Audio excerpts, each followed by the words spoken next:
Hi students, आज की real academy की हिंदी कक्षा में मैं आपका स्वागत करता हूं। बच्चों, मैं छगन विषय पिछले लगभग 20 साल से भी अधिक हिंदी अध्यापन कार्य से जुड़ा हुआ हूं। आज हम सीबीएसई कक्षा के लिए अर्थात 10वीं के लिए व्याकरण का एक बहुत सुंदर और परीक्षा की दृष्टि से अत्यंत महत्वपूर्ण ऐसा टॉपिक हम शुरू करने जा रहे हैं। तो चलिए जल्दी से शुरू कर देते हैं। देखिए, आज का हमारा टॉपिक है दोस्तों पदबंध। पदबंध आपने 9वीं कक्षा में नहीं पढ़ा है, ये 10वीं कक्षा में पहली बार आप इससे रूबरू हो रहे हैं। पदबंध ये समझने से पहले पदबंध होता क्या है, बेहतर होगा कि हम थोड़ा सा शब्द और पद में क्या अंतर है, क्या फर्क है, ये देखें। ठीक है, शब्द और पद में अंतर क्या है, ये पहला समझते हैं। देखो, शब्द तथा पद, वाक्य अगर देखें, यहां पर परिभाषा पहले देख लीजिए आप। सार्थक वर्ण समूह को शब्द कहते हैं। सार्थक वर्ण समूह को, वर्णों का समूह।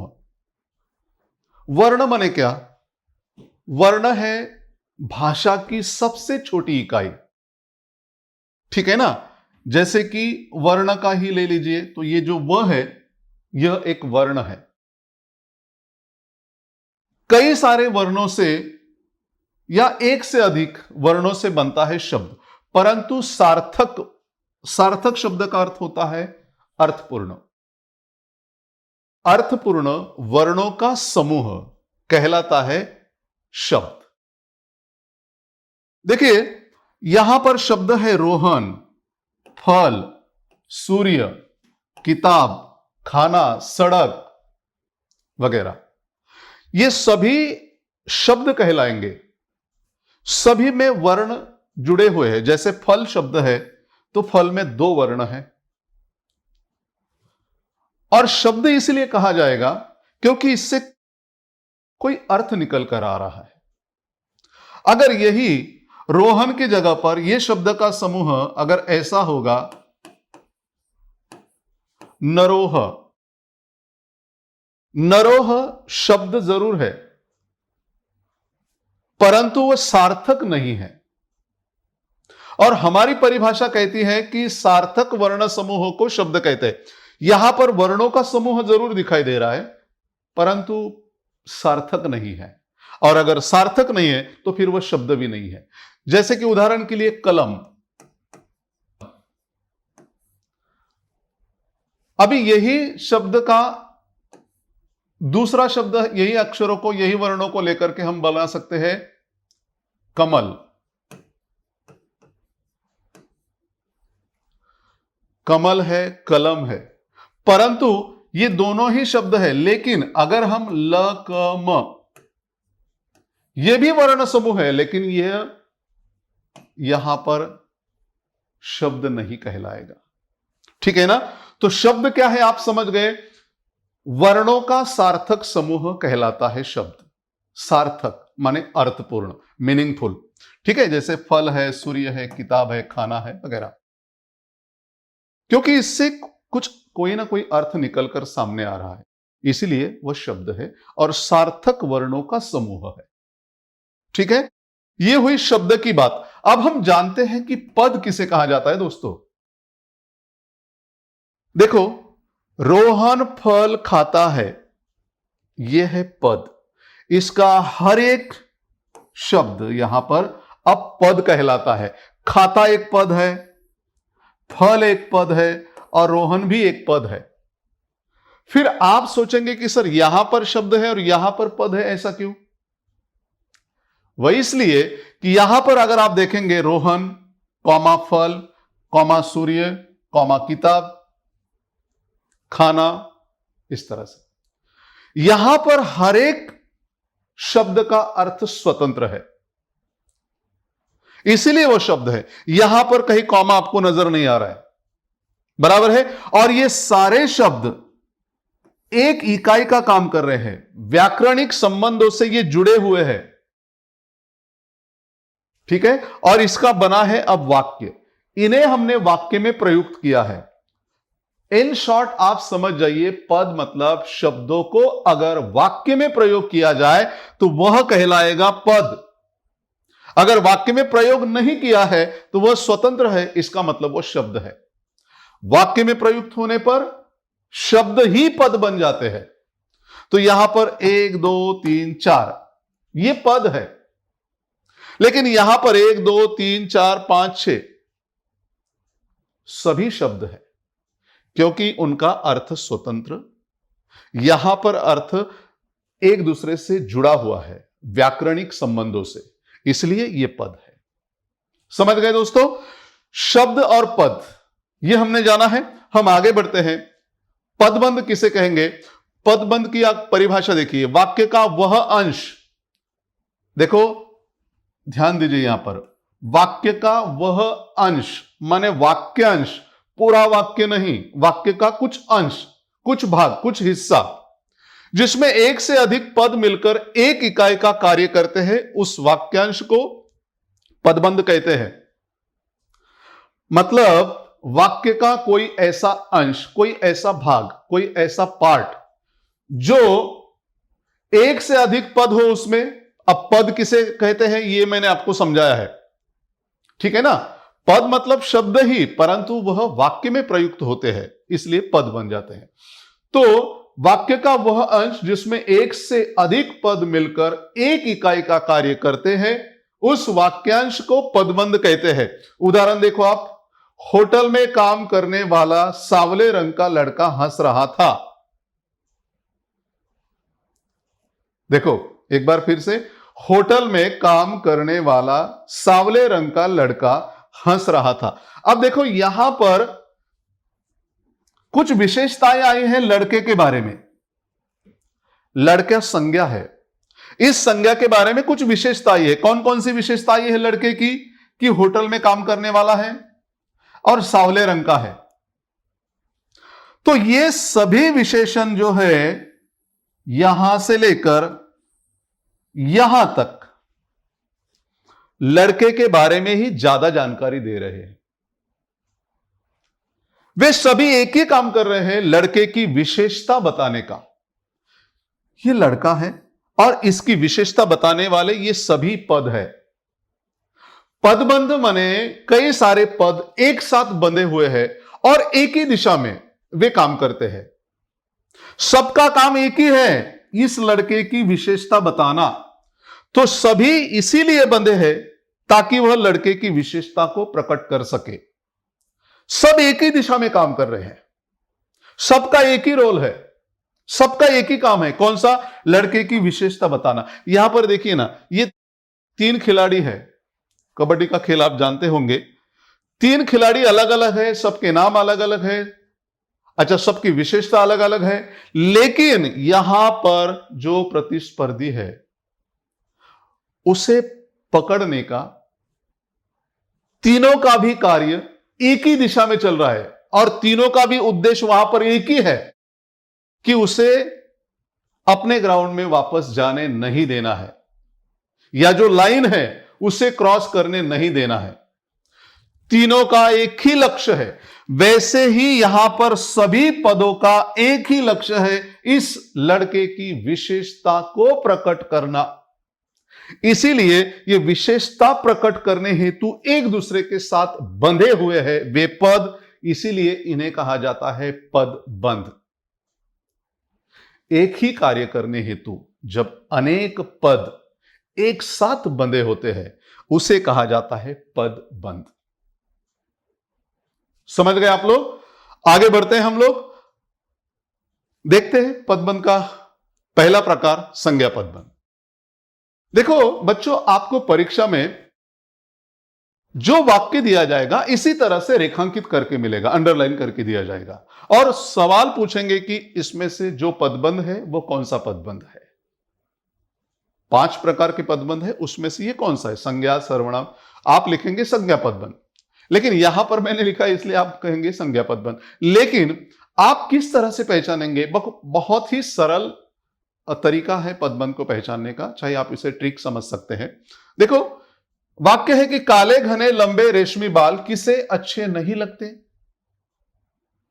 यह पूरा वाक्य है। पूरा वाक्य पदबंध नहीं होता है, वाक्यांश कहलाता है पदबंध। एक छोटा सा अंश है ये, कहां से कहां तक? काले घने लंबे रेशमी बाल, यहां तक का जो हिस्सा है जो रेखांकित किया है वह है पदबंध। अब यह संज्ञा पदबंध है, यह कैसे हम पहचाने? तो देखो, सबसे पहले आपको संज्ञा का अर्थ क्या है यह पता होना चाहिए। संज्ञा मतलब होता है नाम, अर्थात नाउन कह सकते हैं आप, बराबर है। किसी भी नाम को, दुनिया की कोई भी चीज, उसे जो नाम दिया गया है वो कहलाता है संज्ञा। तो बाल भी एक संज्ञा है, बराबर है ना, ये संज्ञा ही है ना, संज्ञा है। अच्छा, रेखांकित किया हुआ आखिरी शब्द, मतलब जहां से ये रेखांकित शब्द शुरू हुए हैं और जिस शब्द पर ये अंडरलाइन खत्म होती है, उसका जो आखिरी शब्द है, अगर वह संज्ञा है तो यह संज्ञा पदबंध, सीधी सी बात। दूसरा वाक्य देखो, कड़ी मेहनत और लगन से पढ़ने वाला छात्र। देखो, कड़ी मेहनत और लगन से पढ़ने वाला छात्र, यहां से लेकर पदबंध शुरू हुआ है और यहां तक खत्म हो रहा है। फिर वो शब्द क्या है? संज्ञा, सर्वनाम, विशेषण, क्रियापद, क्रिया विशेषण क्या है? तो अर्थात संज्ञा है, और वह संज्ञा है, इसीलिए यह पदबंध होगा संज्ञा पदबंध।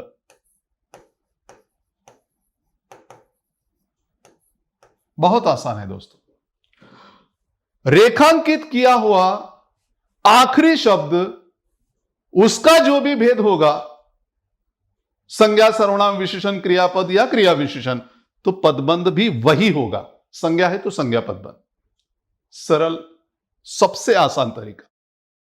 भीड़ भाड़ और तेज रफ्तार वाला मुंबई शहर सभी को आकर्षित करता है। अब यहां पर विशेषता देखिए आप, भीड़ भाड़ और तेज रफ्तार वाला मुंबई, यहां तक रेखांकित किया है दोस्तों, मुंबई संज्ञा है, इसलिए यह होता है संज्ञा पदबंध। ठीक है। अच्छा, मैं आप लोगों को सवाल करता हूं, अगर यही वाक्य है और मैं आपसे कहूं कि इसका विशेषण पदबंध कैसे होगा, यही वाक्य लेकर विशेषण पदबंध कैसे बनाया जाएगा? क्या करना होगा? रेखांकित रेखा को आप किस तरह से, अंडरलाइन को कहां से कहां तक ले जाएंगे, बढ़ाएंगे, कम करेंगे, जो भी है। लेकिन आपको यदि यह समझ में आया है, देखो, रेखांकित रेखा अगर संज्ञा तक है तो संज्ञा पदबंध, सर्वनाम तक है तो सर्वनाम पदबंध, विशेषण तक है तो विशेषण पदबंध, क्रियापद तक है तो क्रिया पदबंध, और क्रिया विशेषण तक है तो क्रिया विशेषण पदबंध। सरल तरीका। आखिरी शब्द केवल आपको देखना है, अंडरलाइन किया हुआ, वह अगर संज्ञा है तो संज्ञा पदबंध। मेरा सवाल आपसे यह है कि इन्हीं वाक्यों को, जो यहां पर दिए हैं 3 वाक्य, काले घने लंबे रेशमी बाल किसे आकर्षित नहीं करते या किसे अच्छे नहीं लगते, कड़ी मेहनत और लगन से पढ़ने वाला छात्र हमेशा सफल होता है, या फिर भीड़भाड़ और तेज रफ्तार वाला मुंबई शहर सभी को आकर्षित करता है, इन्हीं वाक्यों को लेकर रेखांकित जो रेखा है रेखांकित की हुई, उसे या तो फिर आप बढ़ाइए या घटाइए, जो करना है करिए, लेकिन इन्हीं वाक्यों को आप विशेषण पदबंध में परिवर्तित करके जरा देख लीजिएगा। मैं आपके उत्तर की प्रतीक्षा करूंगा। आप अपने उत्तर हमें कमेंट बॉक्स में लिखकर भेज सकते हैं। आगे हम देखेंगे कि आपके उत्तर सही है या गलत। फिलहाल आप भेज दीजिए, बाद में हम चेक करते हैं। ठीक है। तो उम्मीद करता हूं बच्चों की संज्ञा पदबंध आपको समझ में आया होगा। उसी तरह से आगे बढ़ते हम सर्वनाम पदबंध की। बिल्कुल वही तरीका, वही ट्रिक आपको ध्यान में रखनी है। रेखांकित किया हुआ आखिरी शब्द, ये क्या है? वह। संज्ञा की जगह पर प्रयुक्त होने वाला शब्द सर्वनाम कहलाता है। तो वह सर्वनाम है। जो लड़का पेड़ के नीचे सोया था वह सुबह होते ही गायब हुआ।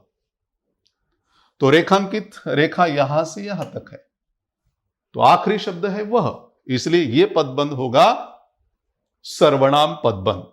नाचने गाने वाले वे सभी बाराती आखिर सो गए। वे क्या है? सर्वनाम है, तो इसलिए यह सर्वनाम पदबंध। हमेशा शोर मचाने वाले आप आज चुप क्यों हो?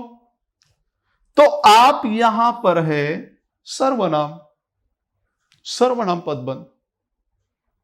कितना आसान है। हां, लेकिन एक चीज ध्यान रखना, आप परीक्षा में उत्तर कैसे लिखेंगे? मैंने पहले ही कहा कि पूरा वाक्य पदबंध नहीं है। फॉर एग्जाम्पल, हम दूसरे वाक्य का उत्तर लिखकर देखते हैं। देखो, नाचने गाने वाले वे, जहां तक रेखांकित किया है वही हिस्सा उत्तर में लेना है आपको। उत्तर, और ये 2 नंबर का वाक्य है, इसके लिए मैं 2 नंबर का उत्तर लिख रहा हूं यहां पर। नाचने गाने वाले वे, ये होगा सर्वनाम पदबंध।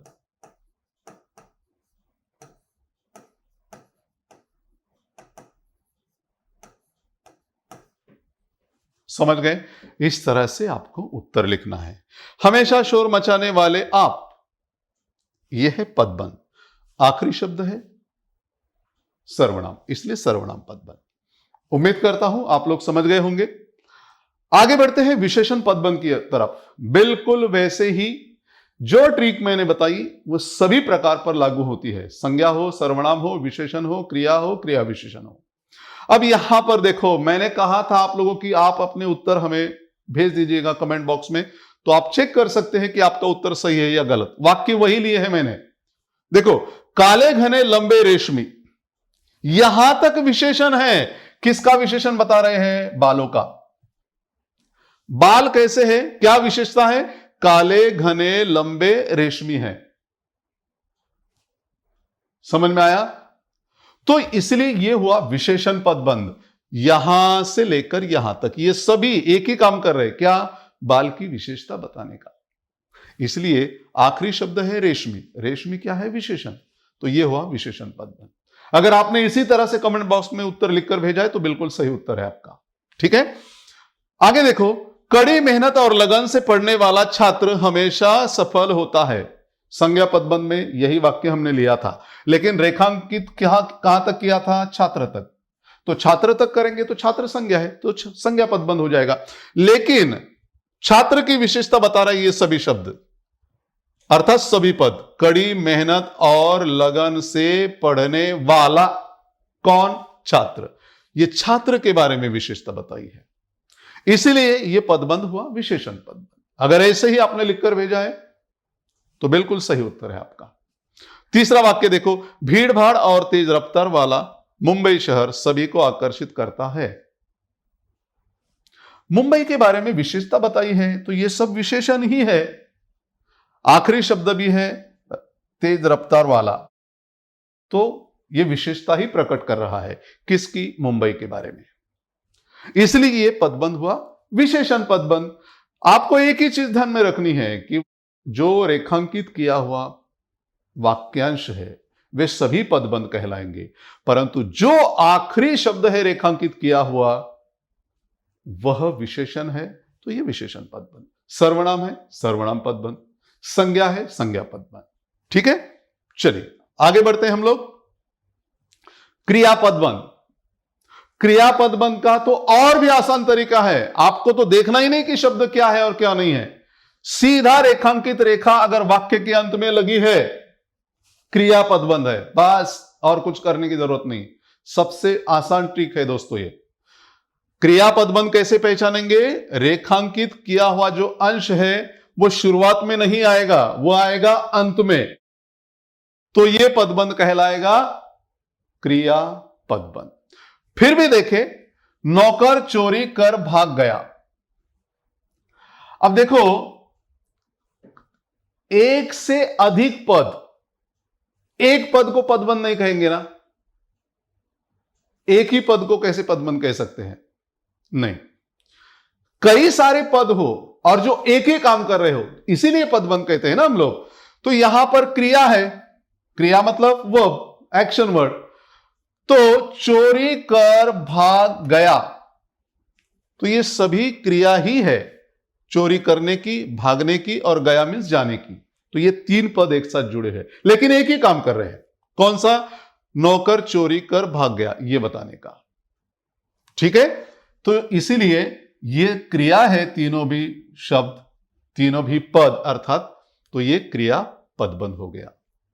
देखो, सामने शेर को देख सबके होश उड़ गए, दो क्रिया ही है, उड़ना और जाना। एक से अधिक हो जाएंगे तभी पद कहलाएंगे ना, और एक ही काम कर रहे हैं, क्रिया का काम। यहां पर तीन क्रिया आई है, वहां पर दो आई है। देखो, आज मैं केवल पानी पीकर सो जाऊंगी, पानी पीने की क्रिया, सोने की क्रिया, जाऊंगी मीन्स जाने की क्रिया। तीन क्रियाएं आई है, तो ये पदबंध हुआ, पर क्रिया है इसलिए क्रिया पदबंध। ठीक है, तो एक चीज क्रिया पदबंध के बारे में आप ध्यान रखिएगा। वैसे यह भी ध्यान रख सकते हो कि वाक्य का रेखांकित किया हुआ जो अंश है, उसका जो आखिरी शब्द है, क्या वह क्रिया है? तो बिल्कुल क्रिया है। गया मीन्स जाने की क्रिया, गए मीन्स जाने की क्रिया, जाऊंगी मीन्स जाने की क्रिया, आखिरी शब्द। इसी तरह से ध्यान में रखो तो भी चलेगा, या फिर रेखांकित किया हुआ अंश वाक्य के अंत में आएगा तो भी आप समझ सकते हैं। बड़ा सरल तरीका है दोस्तों। ठीक है, हम आगे बढ़ते हैं दोस्तों। आखिरी हमारा प्रकार है, वो है क्रिया विशेषण पदबंध। अब क्रिया विशेषण शब्द ही देखो तो आपको पता चलेगा, क्रिया और क्रिया की विशेषता। क्रिया के बारे में ज्यादा जानकारी देने वाला जो शब्द है या जो पद है, वह क्रिया विशेषण। ठीक है ना। अब क्रिया की विशेषता देखो, रहमान अब बहुत तेज चलने लगा था।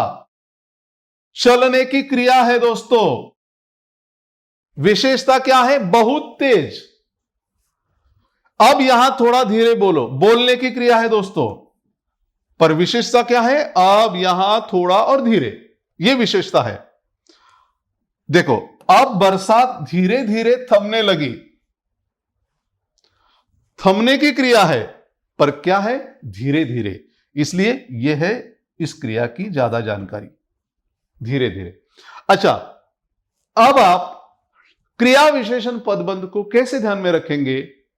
अब यहां पर थोड़ा सा बदलाव है, देखिए किस तरह से। अगर क्रिया विशेषण पदबंध होगा तो रेखांकित किए हुए जो पद है उसके आगे क्रिया होगी। चलने की क्रिया है, बोलने की क्रिया है। यहां पर यह सेंटेंस देख सकते हैं, अब बरसात धीरे धीरे थमने लगी, तो यहां पर है थमने की क्रिया, थमना। तो रेखांकित किया हुआ जो अंश है, जो वाक्यांश है, उस वाक्यांश के आगे रेखांकित रेखा जहां समाप्त होती है, अंडरलाइन जहां समाप्त होती है, उसके आगे वाला शब्द अगर क्रिया है तो क्रिया विशेषण पदबंध कहलाएगा।